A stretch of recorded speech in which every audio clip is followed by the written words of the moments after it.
So I could not believe this news story when I saw it popping up in the headlines. I thought, I gotta be reading something wrong. This just doesn't add up. It doesn't make sense.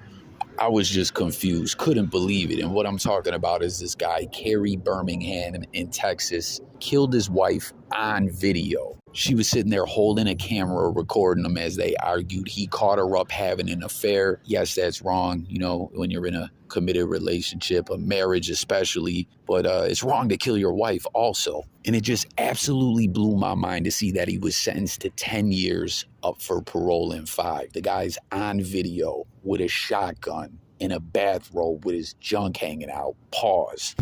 Looking like a real-life lunatic, bald Elmer Fudd as they're arguing and telling her she's going to meet Jesus. Like, can you believe this? Am I the only one that's confused by this? I mean, I know I'm not, because there seems to be a lot of other people delving into this story. Like, how did this happen as well? Let me know if you're shocked and confused by this.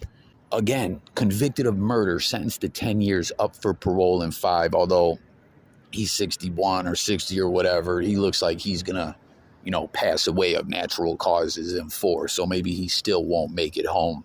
But to take it a step even further, the jury that weighed in on this sentence was an all-woman jury, right? And like I said, I'm not the only one confused. Someone else speaking out about this and just doesn't seem to feel it's right at all is his daughter.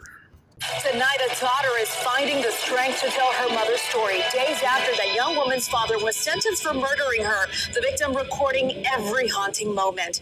In that video, a key piece of evidence in the killer's sentencing trial. Well, as you know, Jaws dropped in our newsroom when we saw it. And ABC 13's Alex Bozarchian joins us now with another big part of this case. The jury was made up entirely of women, Alex. That's right, Eric. It was an all-female jury, which is rare but can happen. You're not allowed to strike down a juror on the basis of sex or race, so that's how it shook out here. The overwhelming evidence here was a video of the murder. Despite that, they sentenced Kerry Birmingham to 10 years in prison. The maximum would have been 20. Okay. All right, goodbye, Bruce. I'll see you later. You go meet Jesus.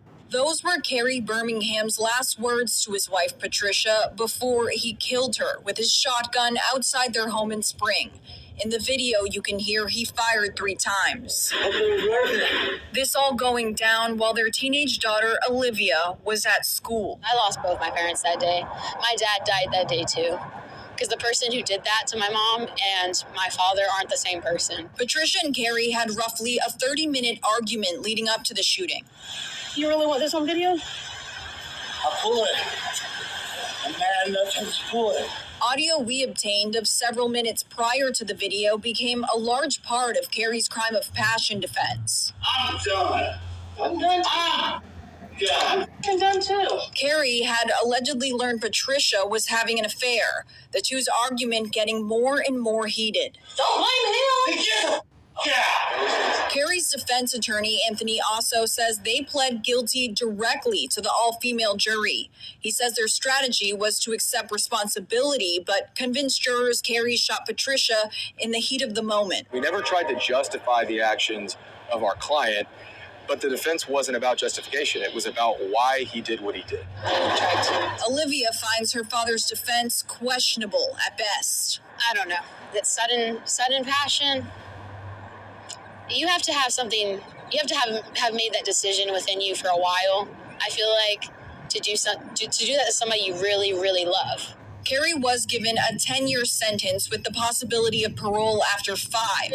Olivia says in court she spoke to her father and gave us a summary of her victim impact statement. That no matter what was said in this trial, you know the type of woman she was. You know who she was, and you know what you did, and how he took away my favorite person in this world.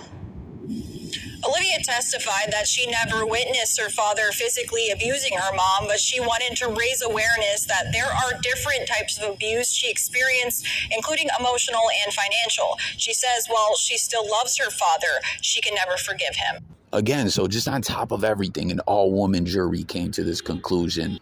It's just so crazy to me. You know, I really wonder if this is just a case that this lawyer was just top-notch, next level. You heard him, his strategy. You know what I mean? That he would plead guilty, him and his client, directly to the jury and just explain what was going through his mind and why he did it, rather than try to justify it or anything. I guess just try to appeal to the jury in that way. And it's just so crazy that an all-woman jury, in this case would just react this way and, come up with this sentence. And it's very rare, you heard the news there, to have an all-woman jury. You know what I'm saying? It doesn't happen often. I'm sure it's probably the same way with an all-male jury.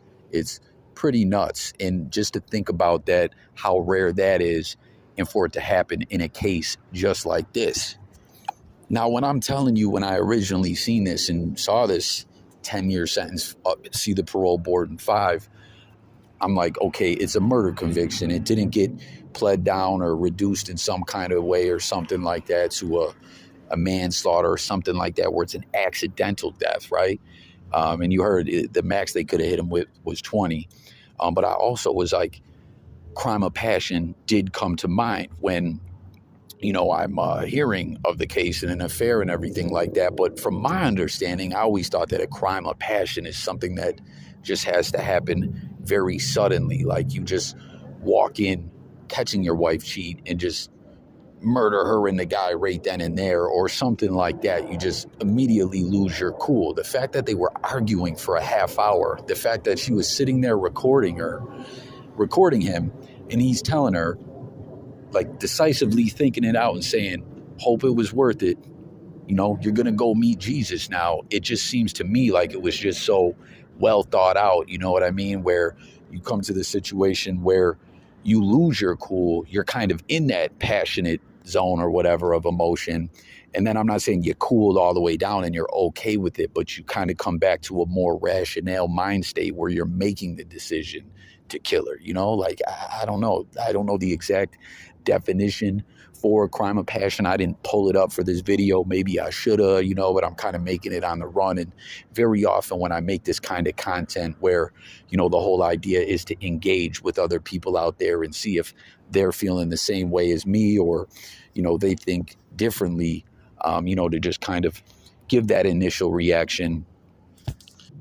It's better to hear from the other people out there. So make sure you get into that comment thread and comment and let me know your thoughts, and subscribe to the channel, like the video, help this thing break through in the algorithm as well. And as always, I'm going to be pumping out a lot of true crime content. That's what this channel is all about. So let's talk it up in that comment thread.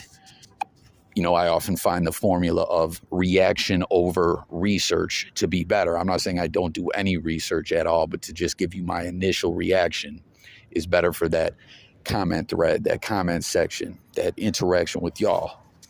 But for real, again, he's saying, hope it was worth it. You heard earlier on they're arguing. He's telling her to get out of the house.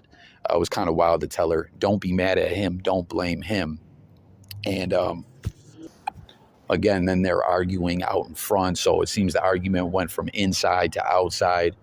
She's got the camera, pulls the camera out. It hits him. He's like, oh, okay, I'm on camera. She's recording me.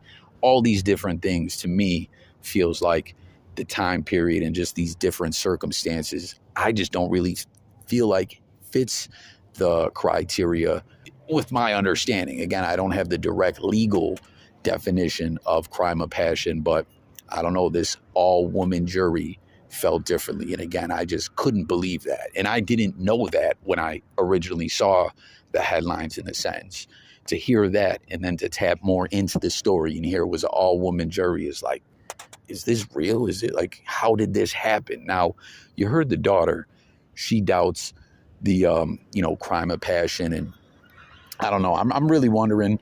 I got to go in and maybe pull out some of the court testimony and stuff like that and dive more into this attorney and see what his career's been like, what other kind of cases he's had. And, if this really was just the lawyer was a fire-ass attorney. I don't know. That's what I'm, initially kind of coming to the conclusion of. And the guy, on top of the fact that it was an all-woman jury and killed his wife, he just seems like such an unlikable prick. Again, this guy looks like a obese, busted, ugly, real-life Elmer Fudd with his balls hanging out of his robe.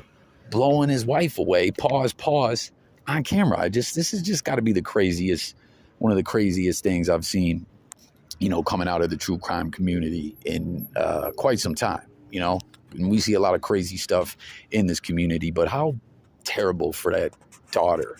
You heard her, she lost both her parents that day, her mother and her father. And then the fact that, she said he wasn't physically abusive to the wife, but you hear them kind of speak more about abuse and talk about how there's other kinds of abuse, really paints the picture that this guy was just not a nice person or a good person, And as I'm bringing you guys this commentary and I'm thinking about it more, maybe on top of the attorney being really good at his job, maybe this prosecutor sucks. I don't know, but there you have it, man. Kerry Birmingham, 10-year sentence, killing his wife on camera, up for parole in 5. But don't forget, looks like he'll, go into cardiac arrest in 4 years.